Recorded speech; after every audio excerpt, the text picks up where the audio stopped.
Aportando luz. Episodio 5.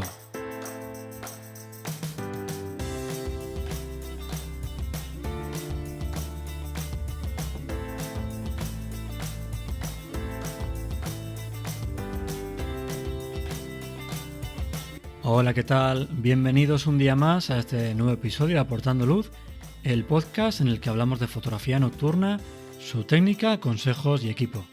Soy Javier Rosano, fotógrafo especializado en fotografía nocturna, y para todos aquellos que no me conozcáis, podéis pasaros por javierrosano.com, donde podréis ver mis últimas fotografías, el blog con consejos y fotografías nocturnas explicadas, o las convocatorias de los próximos cursos y talleres. Además, en la web podréis descargaros de manera totalmente gratuita mi ebook de fotografía nocturna. Son más de 50 páginas contando al detalle y partiendo de cero toda la teoría de la fotografía nocturna, desde los parámetros de la cámara a las técnicas y herramientas de iluminación, pasando por el uso de las estrellas para equilibrar la composición. Todo ello apoyado con 35 fotografías explicativas y que, a modo de ejemplo, ayudan a entender mejor la teoría.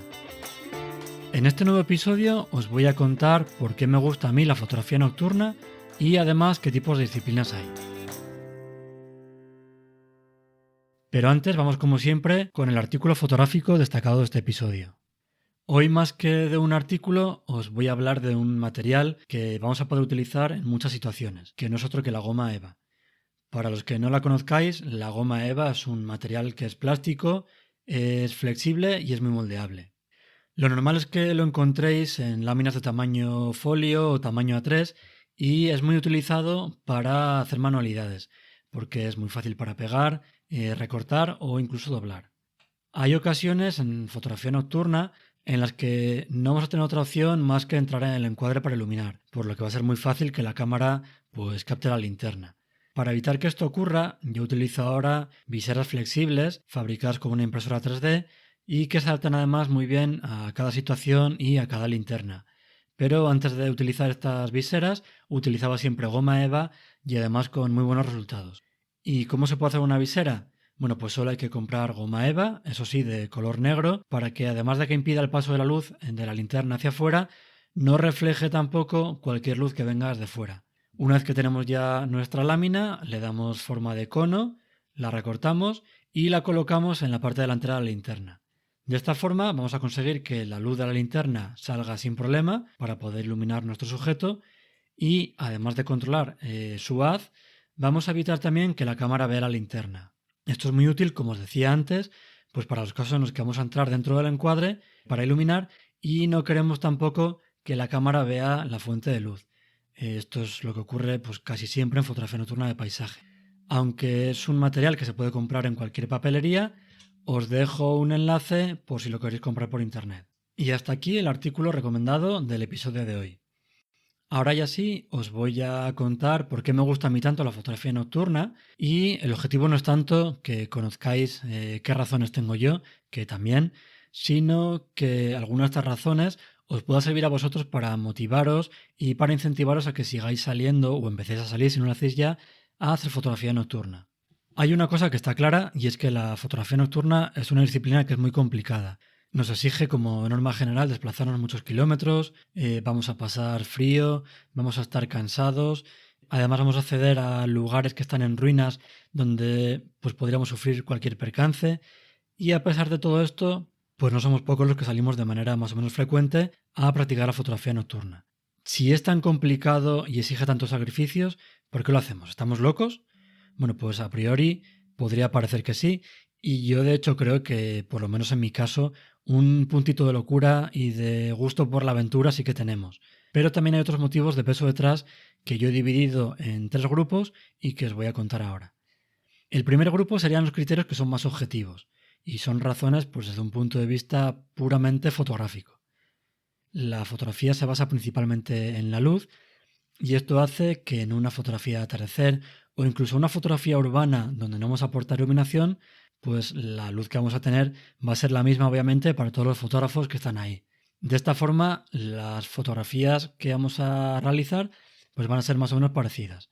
Podría haber alguna diferencia en el balance de blancos, en el tiempo de exposición, pero la luz en la escena es la que tenemos y no vamos a poder modificarla. más allá de sobreexponer, subexponer o utilizar incluso filtros degradados. Cuando iluminamos en fotografía nocturna, ahora sí que nosotros como fotógrafos vamos a controlar la iluminación. Vamos a partir de un lienzo en negro, quizás no tanto en la parte del cielo, que tiene una luminosidad propia, pero sí en la parte del suelo. Y por tanto, el resultado que vamos a obtener va a depender únicamente del fotógrafo. Quizás un ejemplo mucho más claro sería el caso de light painting, donde el fotógrafo se puede encerrar incluso en una habitación totalmente a oscuras y va a ser el responsable de crear de la nada todo lo que se va a ver en la fotografía final. Volviendo a la fotografía nocturna de paisaje, vamos a poder hacer que la fotografía sea más nuestra, más diferente del resto de fotógrafos y además más parecida a lo que tú tenías en mente. Esto lo vamos a poder conseguir, pues bien porque iluminas más o menos elementos, porque utilizas una intensidad u otra, un tono u otro, y como consecuencia de todo esto, lo normal es que la fotografía de dos fotógrafos nocturnos en una misma localización e incluso en la misma noche sea diferente. Obviamente el cielo sí que será más o menos parecido, pero la parte donde hemos aportado iluminación sí que habrá alguna diferencia. Uno habrá aportado una iluminación en una zona con más intensidad, en otra zona con menos, habrá alguna iluminación que no haya aportado, un tono diferente, y gracias a esto vamos a poder tener una fotografía mucho más nuestra. También por otro lado, y una vez que ya manejes bien y domines la técnica de iluminación, vas a tener muchas más opciones para componer. Vas a poder, por ejemplo, no mostrar elementos que ensucian el encuadre simplemente con no iluminarlos. Vas a poder crear diagonales con la iluminación, se pueden resaltar texturas, crear contrastes tonales o vamos a poder también generar zonas con mayor luminosidad para atraer la mirada del espectador. Que se puede intervenir tanto en la luz en fotografía nocturna tiene una parte buena y una parte mala. La parte buena es que, como he comentado antes, te va a permitir llevarte la fotografía más a tu estilo, hacerla más tuya. Y la parte mala es que dar luz, iluminar, no es nada fácil. Así que el resultado final va a depender muchísimo de la destreza de cada fotógrafo. Por tanto, va a ser necesario dominar muy bien esa técnica de iluminación para conseguir un resultado aceptable y llevar a cabo lo que tienes en mente. Ahora, desde un punto de vista más personal, gracias a la fotografía nocturna, yo conozco y he visitado sitios que de no ser por la fotografía nocturna no hubiera ido nunca. No solo hablo ya de paisajes, sino también de ermitas o, por ejemplo, también castillos. Además, siempre antes de ir intento conocer la historia de cada lugar para tenerla en cuenta a la hora de hacer la fotografía y que la fotografía tenga un poquito más de sentido. También estos lugares los visito de noche, por lo que esa magia, esa fuerza que tiene esa localización aumentan de forma significativa. Por ejemplo, yo recuerdo estar en las Hozas del Duratón de noche en Segovia con el arco de la Vía Láctea cubriendo toda la escena y para mí eso fue una experiencia increíble. Por cierto, tened en cuenta la temporada de cría si vais a entrar en la zona de reserva, que es en el lugar en el que yo hice la fotografía nocturna de la que estoy hablando, que es una fotografía panorámica donde se ve justo debajo la hoz del Duratón y por encima, cubriendo toda la escena, el arco de la Vía Láctea. Y por supuesto, mantened siempre también el máximo respeto por el medio ambiente, vayáis a este sitio, a otro y en cualquier época del año. Luego también, gracias a la fotografía nocturna, puedo disfrutar de cielos limpios y estrellados, que es una cosa que la gente que vivimos en ciudades nos perdemos muy a menudo por culpa de la contaminación lumínica. Yo recuerdo haber ido con algún amigo que no es fotógrafo nocturno a una localización de noche en Segovia o en Soria, en sitios en los que no hay mucha contaminación lumínica y que alucinaban con la cantidad de estrellas y con el arco de la Vía Láctea que se puede ver a simple vista de noche. Ir, por tanto, de noche a una zona despejada, sin contaminación lumínica, es algo que yo recomiendo incluso para la gente a la que no le gusta la fotografía nocturna. Por último, desde un punto de vista más creativo, cuando yo visito una ruina o un edificio histórico, siempre me gusta, ya sea de día o de noche, imaginarme cómo era la época en la que estaba en funcionamiento. Gracias a la fotografía nocturna y gracias a la iluminación, puedo intentar devolverle la vida, pues por ejemplo simulando una luz cálida en un interior o una luz que se proyecta hacia el exterior. Un ejemplo claro sería el de los vehículos abandonados. En estas fotografías se hace iluminación del exterior, iluminación del interior y también yo al menos ilumino los faros y además recreo también el haz que proyectarían hacia el suelo, de tal forma que parece que el coche está en funcionamiento. Por último, también podemos incrementar este puntito creativo empleando diferentes elementos, pues por ejemplo como personajes, para recrear aún más ese momento del pasado. Con esto terminamos ya esta primera parte del episodio en la que hemos visto los motivos por los que la fotografía nocturna nos puede gustar. Y ahora en esta segunda parte vamos a ver las diferentes modalidades que podemos practicar en fotografía nocturna. Dentro de la fotografía nocturna existen disciplinas diferentes, aunque sí que es verdad que en ocasiones se pueden llegar a mezclar dos o más dentro de una misma fotografía. Cada una de estas disciplinas tiene sus particularidades y formas de trabajo, como vamos a ver ahora. En función del sujeto de la fotografía y de cómo vamos a aportar iluminación, si es que la aportamos, se pueden clasificar en fotografía nocturna urbana, que es la que se hace en el interior de las ciudades, donde el sujeto a fotografiar son, en general, monumentos o edificios.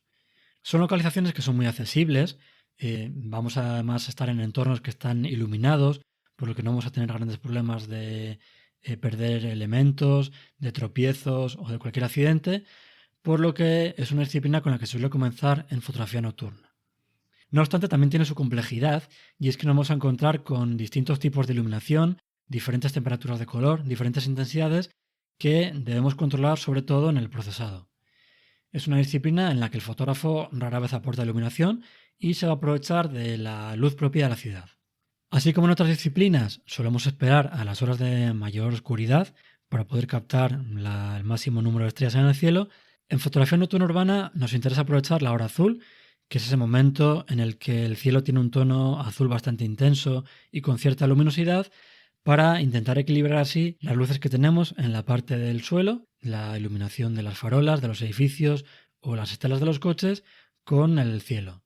Si hiciéramos una fotografía nocturna urbana pasado, por ejemplo, el anochecer astronómico, el cielo sería ya más oscuro, tendría menos luminosidad y además, como no utilizamos un ISO alto ni un diafragma muy abierto, como puede ser en fotografía nocturna de paisaje, porque debemos adaptarnos a la luminosidad que tenemos en la parte inferior, el cielo quedaría completamente negro y sin estrellas, por lo que sería bastante aburrido. Necesitaríamos algo en el cielo, como unas nubes que reflejen la contaminación lumínica, por ejemplo, para que el cielo tenga algo de interés. Luego también tenemos la astrofotografía. En la fotografía astronómica vamos a capturar imágenes de cuerpos celestes, pues por ejemplo nebulosas, planetas, la propia luna, y vamos a obtener detalles que no vamos a poder ver a simple vista. Bien porque nos aprovechamos de la mayor facilidad que tiene la cámara para captar luces de baja intensidad, al utilizar ISOs altos o un diafragma muy abierto, o también porque empleamos teleobjetivos o un telescopio para acercarnos al sujeto. Otra disciplina sería el light painting. Es una disciplina que es muy creativa y en la que mediante herramientas de luz y diferentes fuentes de luz se crean formas y dibujos mientras el obturador de la cámara está abierto. Así como en fotografía nocturna de paisaje, lo que hacemos es iluminar elementos que ya existen y como norma general intentamos que la cámara no capte la herramienta de iluminación, en light painting ocurre lo contrario. Muchas veces se crean elementos de la nada gracias a que la cámara ve la herramienta de iluminación. Los movimientos de la fuente de luz van a quedar registrados en el sensor de la cámara formando líneas, esferas o cualquier forma que se nos pueda ocurrir. Además, este tipo de fotografía se puede llevar a cabo tanto en un lugar cerrado como una habitación o un túnel, como al aire libre. Y además es también muy habitual incluir modelos o personajes. Luego también está la fotografía de escenas en las que se fotografían modelos en diferentes situaciones y además con un vestuario apropiado, recreando escenas de, por ejemplo, la Edad Media, películas de terror o cualquier cosa que se nos pueda ocurrir. Al igual que pasa con el light painting, este tipo de fotografía es muy creativo y se puede llevar también a cabo en lugares cerrados o al aire libre. La elección de una localización u otra va a depender mucho de la imagen que queramos recrear. Por último, está la fotografía nocturna de paisajes, que es la que se realiza en entornos naturales, donde los sujetos pueden ser pues, de un paisaje costero, una montaña, árboles, vehículos o ruinas. La principal diferencia respecto a la fotografía nocturna urbana, además obviamente del lugar en el que se realiza, es que el sujeto no está iluminado por farolas o focos, que no están bajo nuestro control, sino que es el fotógrafo, ahora sí, el que se encarga de aportar luz, o bien se aprovecha de la iluminación de la luna o de la luz del cielo. En este caso, y puesto que la iluminación que vamos a aportar no es tan intensa como en fotografía nocturna urbana, vamos a utilizar ISOs que son más altos, 3200, 6400, y diafragmas más abiertos, alrededor de f2.8 o f4.0, por lo que sí que vamos a poder captar diferentes elementos en el cielo, desde estrellas hasta, por ejemplo, la Vía Láctea. Con esto terminamos ya el repaso a los diferentes tipos de fotografía nocturna y hemos visto las disciplinas más importantes, pero como he dicho al principio, debemos recordar que también puede haber fotografías en las que se mezclen técnicas de 2 o más disciplinas diferentes. Y hasta aquí este episodio dedicado a los motivos por los que nos gusta la fotografía nocturna y a las diferentes disciplinas que podemos llevar a cabo. Si os ha gustado este episodio, suscribiros para no perder los próximos capítulos y si queréis colaborar para que el podcast llegue a más gente, os agradeceré por supuesto vuestros me gustas, valoraciones y comentarios. Muchísimas gracias por escucharme y por vuestro apoyo. Hasta el próximo episodio.